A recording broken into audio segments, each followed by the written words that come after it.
we are on the last problem that you need to complete for deliverable 7. This one is calculating a retaining wall structure and seeing if it will overturn or not. If a retaining wall overturns, that essentially means that it fails by sort of falling out of its place and, well, turning. And we will be doing a calculation based off of the Rankine method and calculating those moments to see if our retaining wall is going to overturn or not. Now, this should look familiar to you. This is the retaining wall that you made in deliverable 4 for your assembly, right where O Hill meets Alderman Road. And if you remember correctly, I specified a bunch of dimensions that you guys need to put in. And so we should all have the exact same retaining wall structure. And so we're going to do this calculation assuming that we all have the same structure there. So everything here would be the same. Once you get here, where the cut and the fill is, it would be a little bit different, but this doesn't matter to our calculations. Everything that matters is right here. So everyone is going to be working with the same numbers. Recall previously that my numbers will be slightly different than yours. For example, I have 100 pounds per cubic foot here instead of, or you have 100 pounds per cubic foot instead of 90. You also have 250 pounds per foot. I have 255. So just remember your numbers will be slightly different than mine, but your process should be exactly the same.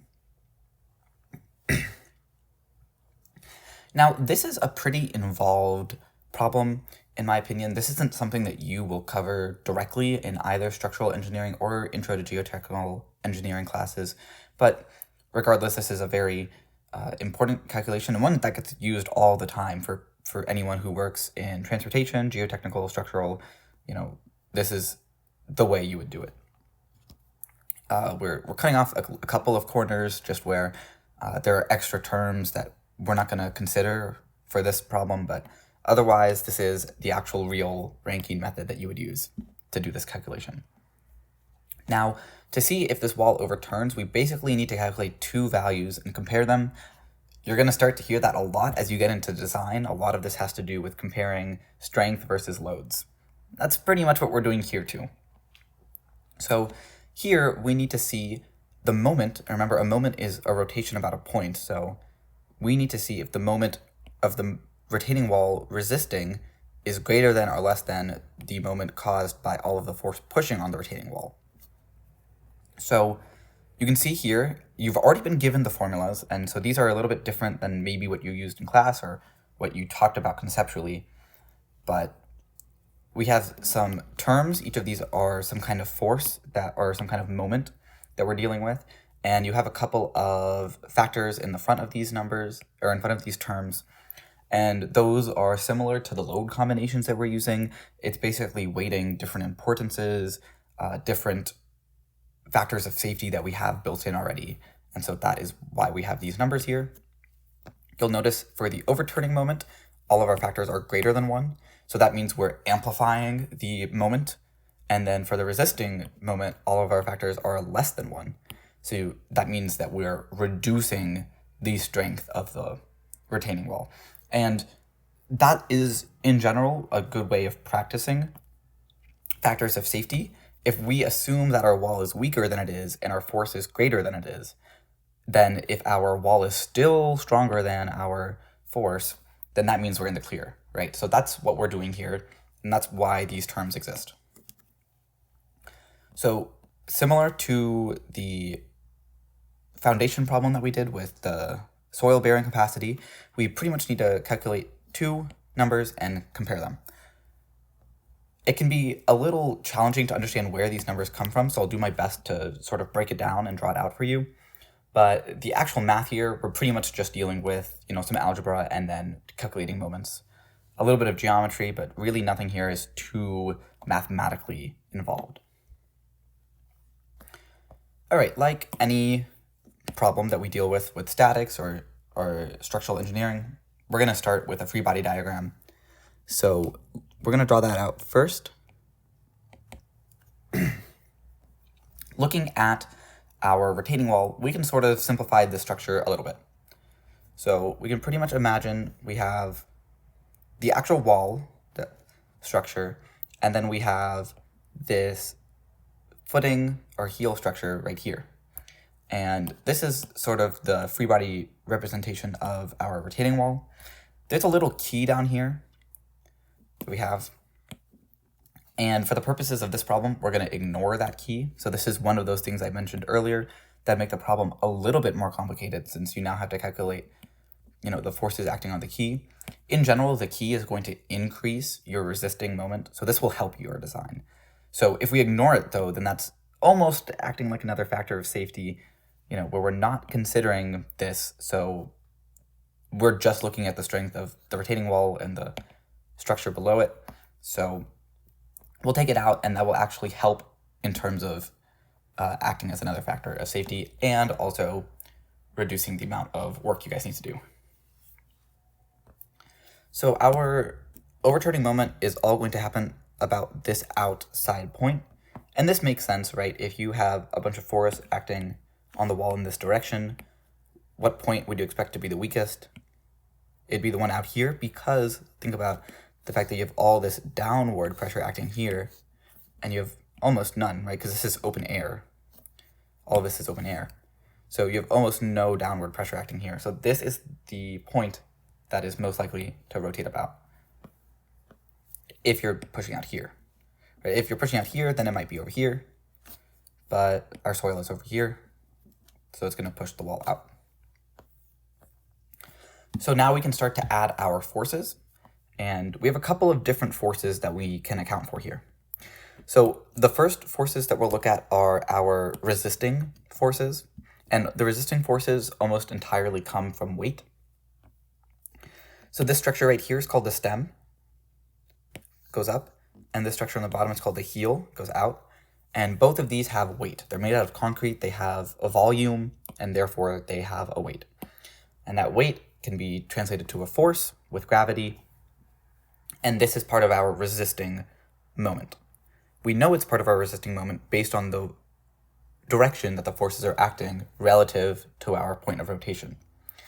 So for example, our stem is going to exert a force downwards due to gravity right here. So this is the stem. That wasn't much better. I'm really bad at making E's. I'm sorry. And based on what you guys have covered in statics, you know that if this force is acting relative to this rotation point, that's going to be a clockwise rotation. And clockwise is going to be resisting moment, right? Because if we look at our wall, counterclockwise would make it come outwards and upwards, so that would be overturning. So what other resistive forces do we have? We mentioned the slab.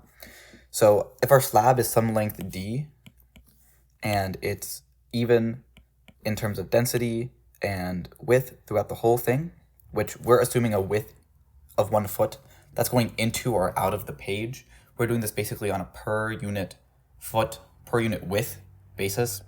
And however long our retaining wall is, that calculation would hold for the whole thing, assuming we have the same loads and characteristics. So if this is some width W or some width, or I'll use a length since I said width is going into the page, some length some length L, then if we're assuming an even distribution of weight, then this force is going to act at L over 2, right in the middle. So we can draw that there as well. Sorry that I got a little bit confused right there. So this is our heel force. And we have one other force that is going to be acting on our retaining wall for resistance, and that is all of the weight of our soil. So all of this is filled in right here, and all of that soil is being acted on from gravity, and not just gravity, but the pressure of the soil above it. So one of the things you covered in class is that soil acts a lot like a fluid, and there's also a lot of water in soil as well. So we need to account for both weight and pressure, and so that's going to come into play in multiple dimensions here. So our gravity load here is going to be the earth, or the soil, whatever you want to call it here. And now we need to look at our overturning loads. So our overturning loads are two different numbers. We have one that is going to be rectangular and one that is going to be triangular.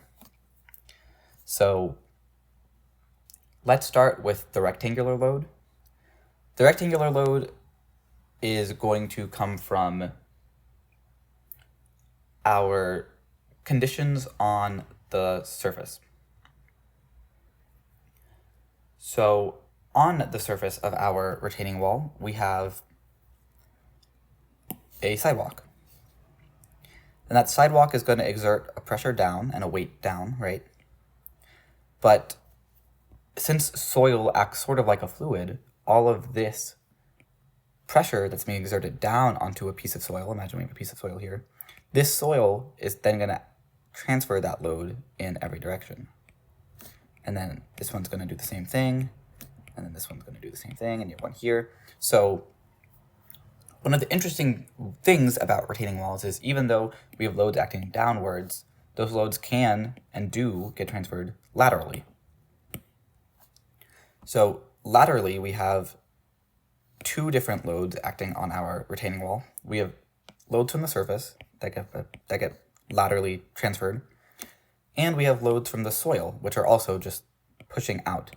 And you can sort of imagine this when you're on the beach and you're piling up sand. As you pile up sand right in the middle, it forms like this cone shape, and then as you add more, that sand gets pushed out. And that's pretty much what's happening here. As you push down on an object, it's going to push out. And so that is pretty key to analyzing this retaining wall, is thinking of that motion.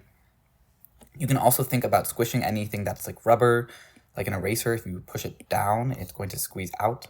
Same thing. So we have those two loads to consider as well. As I mentioned, one is going to be rectangular.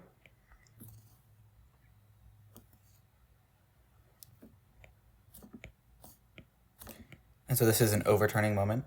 And then another one is going to be triangular. And this is due to the actual soil pressure. So similar to water, if you imagine swimming in a pool, as you go deeper underwater, the pressure in your ears increases. And that's because the pressure is not just of all the air above you, but now the increasing layers of water above you. All that pressure is acting on the soil. So as we go deeper, there's more pressure being exerted laterally as well. So this is pretty much our free body diagram, and we can split this up into two different components, a resisting and an overturning moment, and calculate those separately. And once we calculate those separately, then we can continue to compare our numbers. So I'm just going to try to copy this a little bit, make it easier for me.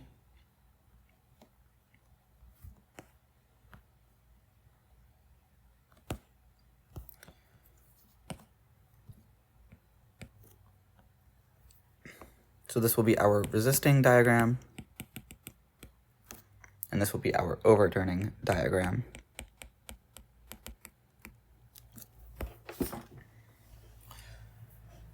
So for our resisting diagram, we have three forces, right? We have the stem, we have the heel, and we have the earth.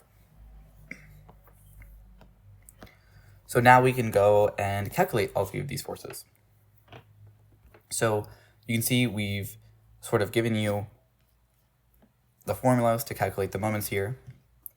So we're going to use those, but before we can calculate the moment for the resisting moment, we need to find all of these numbers, so the weights and distances, right? Because a moment is the force times the distance of the lever arm.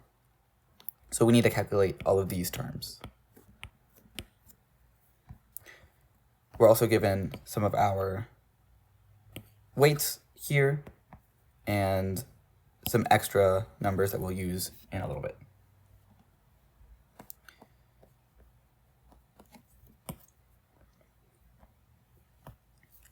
So let's start with the weight of our stem. So we'll start with our stem weight.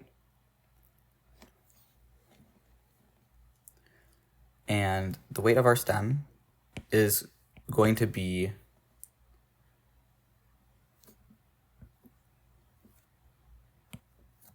let me write this in blue. I do my formulas in blue. It's going to be a plus b over 2 times h times gamma concrete.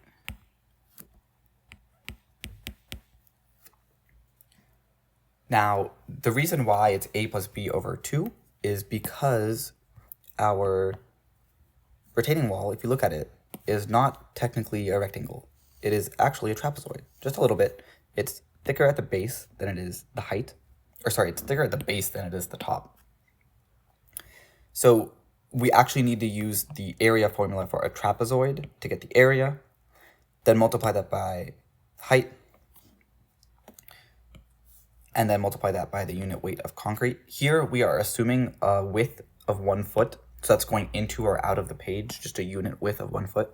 So you can add that here as well, but that won't actually change anything other than our units.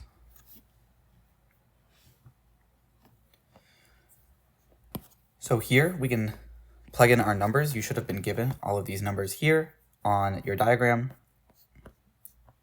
So here we have 1.33 plus 0.96 feet over 2 times our height.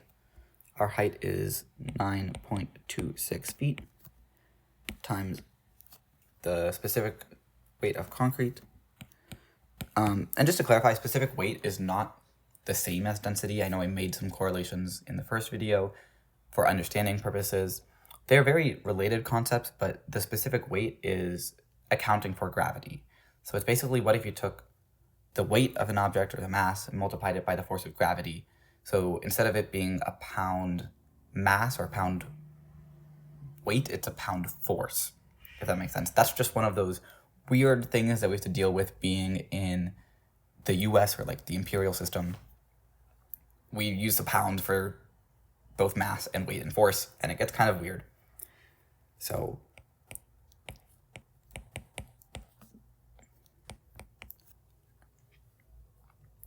all right, so that is our calculation here, and I think we should all have the same numbers here. So I guess you can actually just copy my work for this part. And I'm just moving things around so I have more space.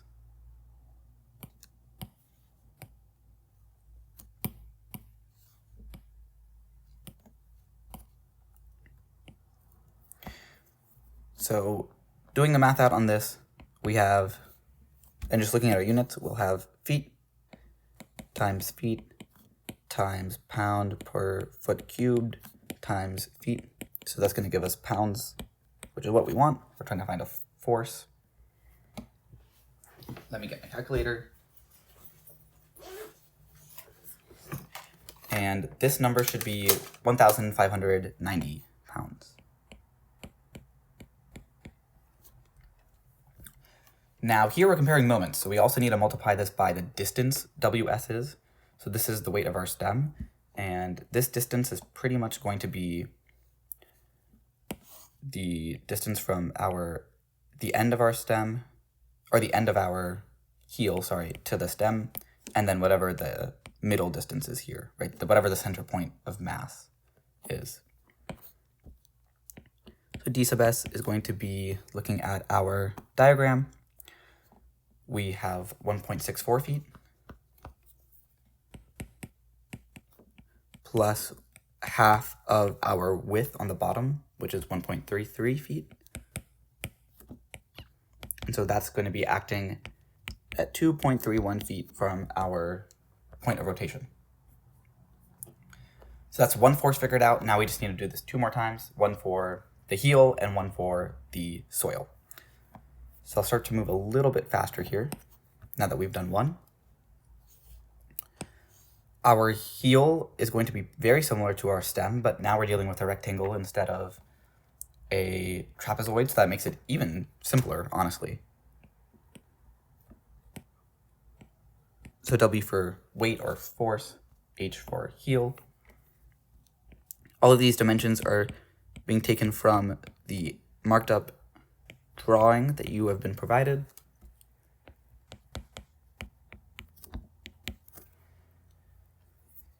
Sorry.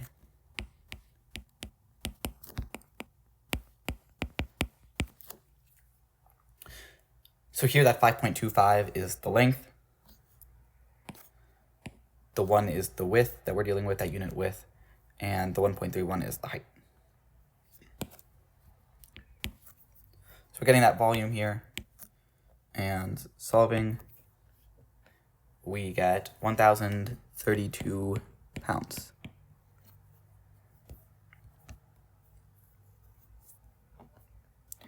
Now we can do the same thing to find the distance. Here we will just take the length and divide it by 2 to find where this distributed load's center of mass is. So we're taking this distributed load, the distributed load being the weight of this whole structure, and combining it to be one representative point load, and we need to make sure it's at the right distance wherever the center of mass is.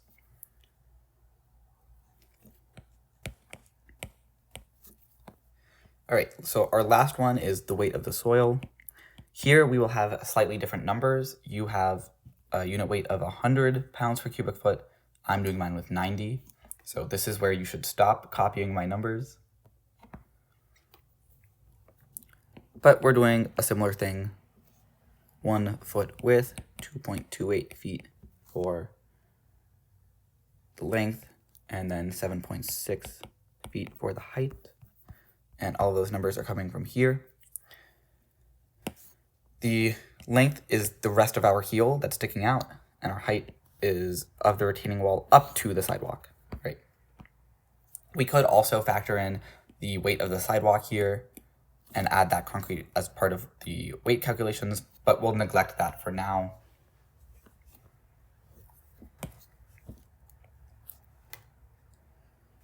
Now again, you should be using 100, I'm using 90. I've also been writing, these are interchangeable ways of writing. Pound per cubic foot is the same thing as pound per cubic foot.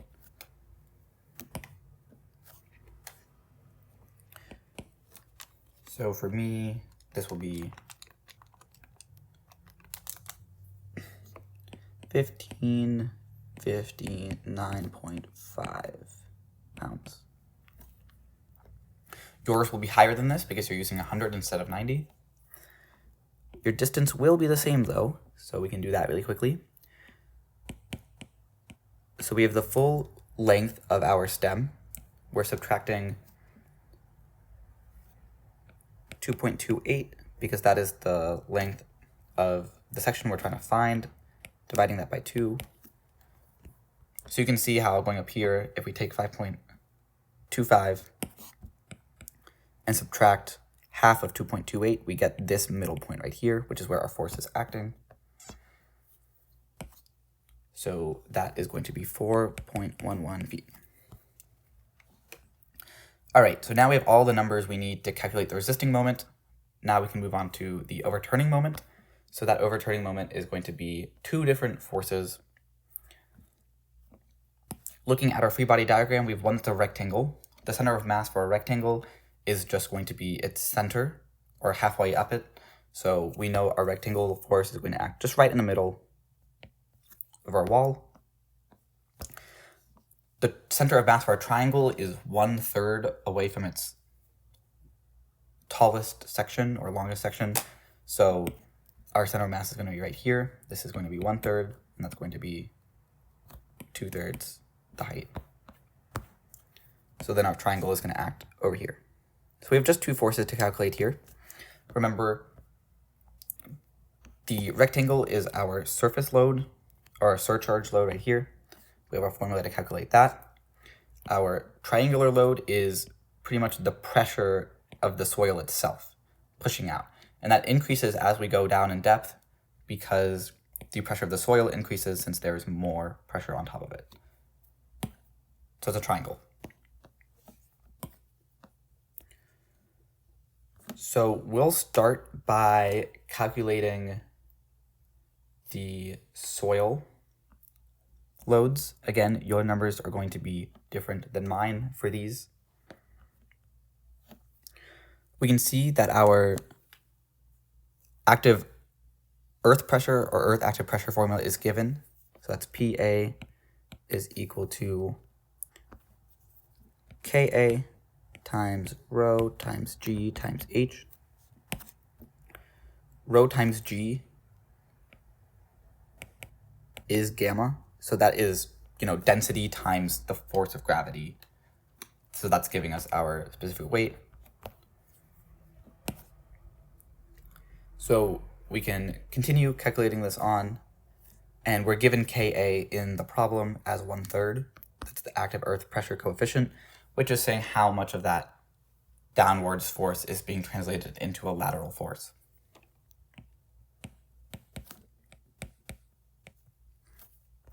So again, for you, this should be 100. For me, it is 90. And our height is 7.6 feet until we hit the sidewalk. So this value for me will be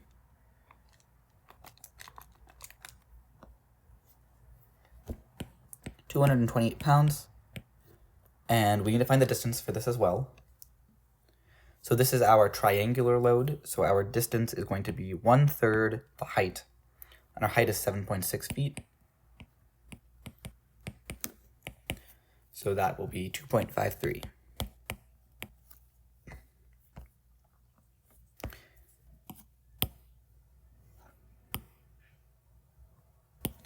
Right, we have one more force to go, and so this is our surface or surcharge load from the sidewalk. So here we have P sub S, S for sidewalk, and we have a formula here as well, Ka times Q.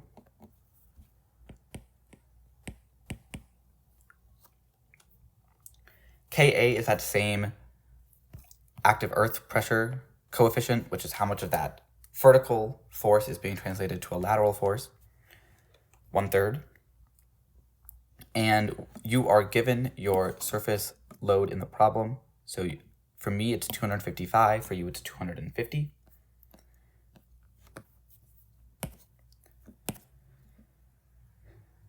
So here we can do PS is equal to 1/3 times 255 pounds per foot. We also need to translate this from pounds per foot into a pounds value, right? This is in linear feet right now, and we need this to be force in pounds. So we can multiply this by the height of the wall that we are exhibiting or putting this force on, right? So instead of it being 255 times 1/3 pounds every foot on the wall here, we can multiply by the height of the wall to get the total force acting on its center.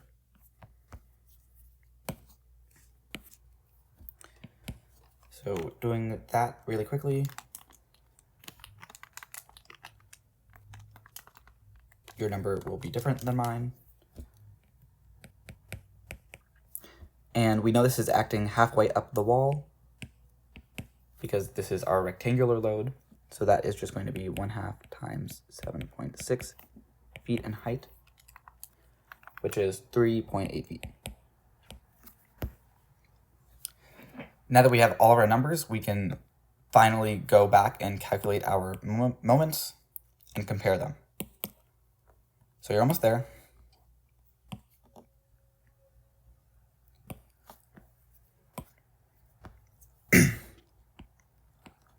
So our overturning moment will be 1.1 times PA. PA we have as 228. Your numbers will be different.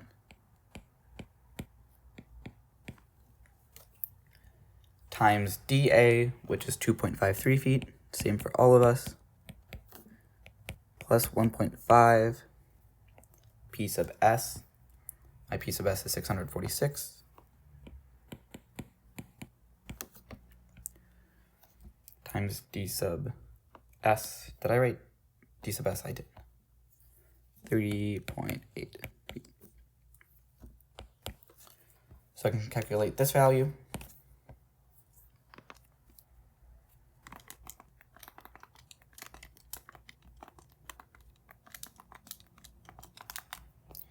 Here I'm getting 4,300 16.72 pound-feet. That's our overturning moment. So now we need to see if our wall can resist that much moment.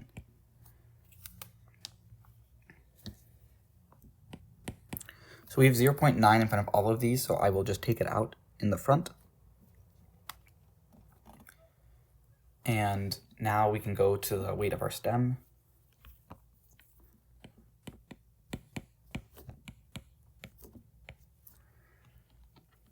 Times the distance, plus the weight of our heel, or the force exerted from the heel's weight, times that distance. And lastly, our numbers will be different here since I have a different soil weight than you do. 1559.5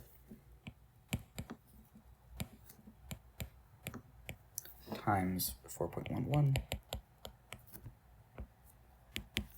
And now I have to calculate that.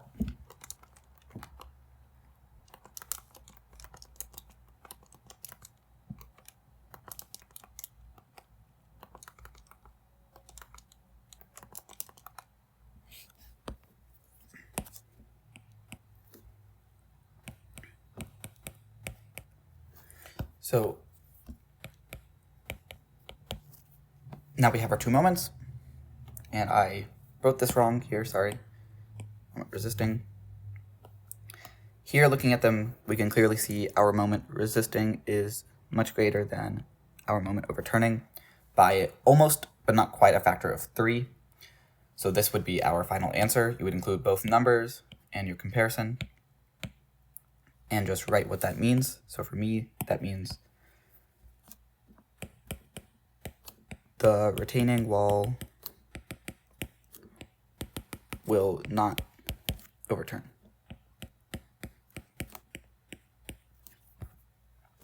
So hopefully you were able to follow along with this and understand sort of how we can consider different forces acting on our system and why this matters, right? If this retaining wall falls over, then that means all the soil here has somewhere to go. And if it all leaves here, then that's going to destroy our entire roadway. Big safety problem, and also a huge problem for like cost. You know, you put in a lot of money to make these roads. So this is our calculation. You can also see some things that we skipped out on, right? We didn't look at the weight of the sidewalk going down. We didn't look at the key at all. You know, so there's some other factors here that we can consider. But overall, this is a very good representation of the Rankine method and calculating an overturning moment. I hope you were able to follow along. Make sure to submit all 3 problems with their work, their answers that should be boxed, and make sure to write anybody's name down who you might have worked with. That's it for deliverable 7. You got 1 more to go.